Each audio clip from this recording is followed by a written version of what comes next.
Now I would like to call upon Prajwal Sharma on the topic of clubbing of income. Ladies and gentlemen, I'm gonna take you all along on a drizzling journey of clubbing of income. तो आप सभी के लिए अर्ज किया है, जली को आग कहते हैं, भुजी को राख कहते हैं। जली को आग कहते हैं, भुजी को राख कहते हैं। जहां मैं पेपर प्रेजेंट करूंगा उसे भोपाल ब्रांच कहते हैं।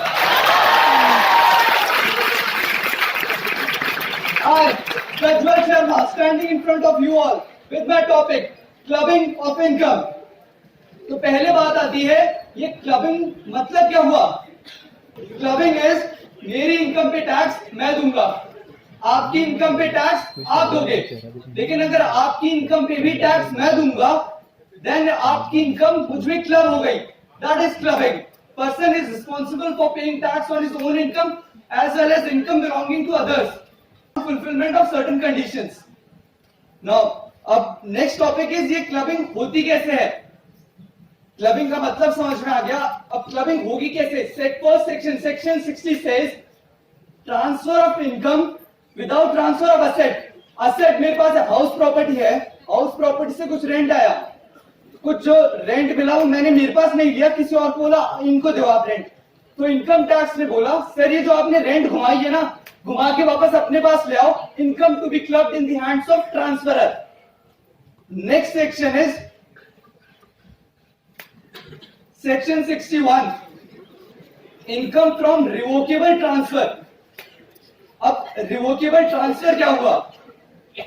Revocable transfer is transfer, revocable transfer when I have the right to reacquire the asset और reassume the power. Asset transfer करा, उससे कुछ इनकम हुई, वो इनकम भी मैं वापस ले सकता हूं, तो वो हुआ revocable transfer. There is a Supreme Court case law भी था, एस रघुवीर सिंह। आपके पास राइट होना जरूरी है कि आप राइट कि मैं असेट वापस ले सकता हूं, जरूरी नहीं कि आप एक्चुअल क्लियरेंस करें असेट का। एग्जांपल की तरह से समझे तो रिवोकेबल ट्रांसफर कर कौन पाएगा? जो ट्रांसफर तोड़ सकता है, जिसमें सख्ती हो थोड़ी। मेरे दोस्तों जो डर गया समझो मर गया। गब्बर सिंह ने रिवोकेबल ट्रांसफर करा वॉरियर को, अब सामने भी थी वॉरियर। जहां पूरा इंडिया पिघल गया वहां गब्बर सिंह पिघलेगा कि नहीं पिघलेगा? और गब्बर सिंह पिघल गया। वॉरियर की इनकम भी गब्बर सिंह के हैंड्स में टैक्सेबल हुई। Now there are certain exceptions to this, जहां के अंदर ट्रांसफरी खुद लायबल रहेगा। अब एक्सेप्शंस क्या रहे इसमें? सेक्शन 62 में एक्सेप्शंस दिए हुए हैं। रिवोकेबल ट्रांसफर मैंने करा, लेकिन मैं उस ट्रांसफर को रिवोक नहीं कर सकता during the life time of transferee और बेनिफिशियरी। अब लॉजिकली भी सोचे, अगर मैं ट्रांसफर को तोड़ ही नहीं सकता तो इनकम भी मेरे हैंड्स में क्लब कैसे होगी? Hence no clubbing. Now comes next section, section 64(1)(2), very important section, very interesting. अब सेक्शन 64(1)(2) मतलब जो भी अपने ऊपर है इसे मान लेते हैं कंसर्न। अब इस कंसर्न के अंदर I am holding substantial interest and suppose you are my wife, okay, and I am husband. Relax. I am holding substantial interest and concern is paying you 4 things: salary, commission, fees और any other remuneration. अगर अच्छा इसके अलावा कुछ दिया तो hence no clubbing.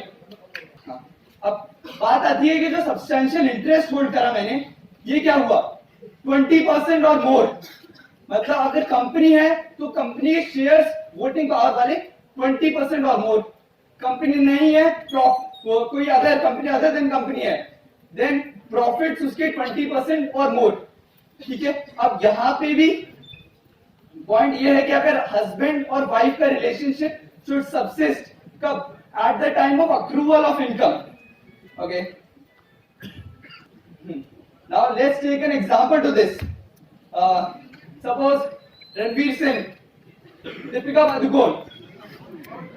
Ranveer Singh ने hold करा सब्सटैंशियल इंटरेस्ट, लेकिन दीपिका पादुकोण ने मिला के हम दो, मतलब मैं होल्ड कर रहा हूँ 10% and my wife is holding 12%। Individually देखा जाए तो 20% नहीं हो रहा, लेकिन मैं अलॉन्ग विद माय फैमिली दोनों का मिला के 20% होल्ड हुआ।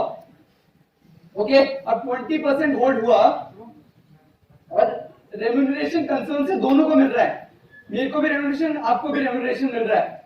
तो किसके हैंड्स में क्लबिंग होगी? जिसकी इनकम हायर होगी। ये अदर इनकम किसकी हायर है?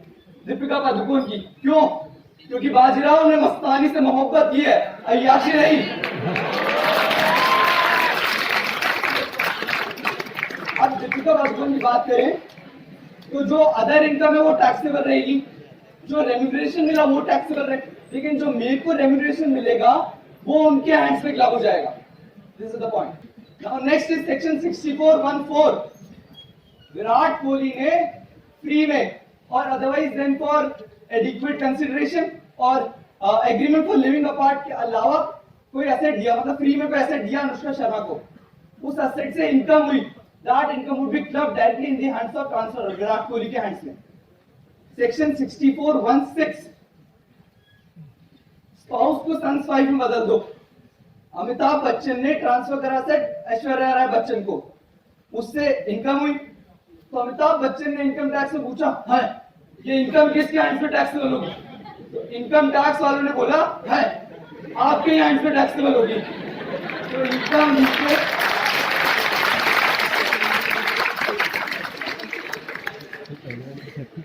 नाउ 64 की सीरीज के लास्ट सेक्शंस हैं 7 एंड 8। इन्होंने बोला, इसमें बोला गया है कि मैंने असेट ट्रांसफर करा, लेकिन स्पाउस को नहीं, सन्स वाइफ को नहीं, किसी थर्ड पर्सन को मैंने असेट ट्रांसफर करा for the benefit of spouse sons wife. तो then it comes to the fact कि अगर जितना बेनिफिट उनको मिल रहा है that income would be clubbed in my hands. Okay, now there are some special points to focus. अगर मैंने असेट ट्रांसफर करा स्पाउस को या सन्स वाइफ को, उन्होंने वो असेट डिपॉजिट, मतलब उन्होंने वो असेट बिजनेस में लगाया, अब उस बिजनेस से जो उनको इनकम हुई वो मेरे हैंड्स में क्लबिंग होगी क्या? जरूर होगी, लेकिन प्रोपोर्शनेट प्रॉफिट क्लब होगा। अभी प्रोपोर्शनेट प्रॉफिट कैसे निकालें? अच्छा, आपको इनकम कितनी हुई बिजनेस से? ये इनकम रही अपनी। नाउ कम्स द फैक्ट, जो इनकम रही और मैंने गिफ्ट अमाउंट कितना दिया, ये मेरा gift amount, now whole divided by opening capital. लेकिन ट्रिकी पॉइंट ये रहा इसमें कि जो ओपनिंग कैपिटल है उसमें आपको जो गिफ्टेड अमाउंट है वो इंक्लूड रहना चाहिए। This is the tricky point. Now cross transfer, take an example, Amit Badana and Bhuvan Baba brothers, उन दोनों ने एक दूसरे की वाइफ को कैश दिया। अब दोनों की वाइफ ने बैंक में डिपॉजिट कराया और वहां से इंटरेस्ट आया, तो इंटरेस्ट क्लब कितना होगा इन दोनों के हैंड्स में? क्रॉस ट्रांसफर की बात यही है कि आपको मैचिंग अमाउंट देखना है। अब एक ने करा 12 लाख, एक ने करा 8 लाख, मैचिंग अमाउंट क्या हुआ? 8 लाख मैच रहा, उस पे जो है इंटरेस्ट आ रहा है 48,000। अब अगर अमित बड़ाना की वाइफ का देखें अपन तो 72,000 इंटरेस्ट है, लेकिन क्लब कितना हो रहा है? 48,000 मैचिंग अमाउंट का। Cool.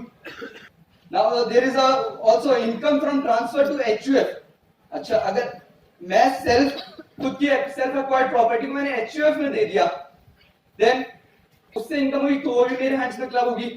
This is another case, अगर पार्टीशन ऑफ HUF हुआ, ठीक, और पार्टीशन ऑफ HUF में मेरे स्पाउस को एसेट मिला, वो इनकम भी मेरे को क्लब होगी। This is the special point about HUF। Now the last point is like income accretion। मैंने मेरी वाइफ को दिया कोई भी अमाउंट, कोई भी कैश अमाउंट दे दिया 10 लाख, डिपॉजिट हुई FDI 10% के हिसाब से, इंटरेस्ट कितना बनेगा? 1 लाख, क्लबिंग हो गई। अब जो इंटरेस्ट नेक्स्ट ईयर की बात आएगी, 10 लाख प्लस 1 लाख का जो इंटरेस्ट था 11 लाख में 10%, 1,10,000, क्लबिंग होगी केवल 1 लाख की। 10,000 का जो एक्रीशन पार्ट है वो उसी के हैंड्स में टैक्सेबल रहेगा।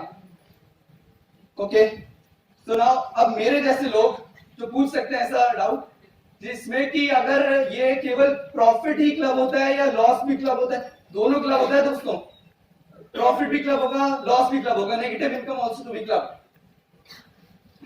Now, I would like to conclude my topic by telling you guys the study pattern of CA students. ध्यान दीजिएगा, रात को किताब मुझे मेरी दिखती रही, नींद मेरी आंखों को खींचती रही, नींद का झोंका मेरे मन को मोह गया, एक रात फिर ये सीए स्टूडेंट बिना पढ़े सो गया. It was graduate and my signing off. Thank you so much.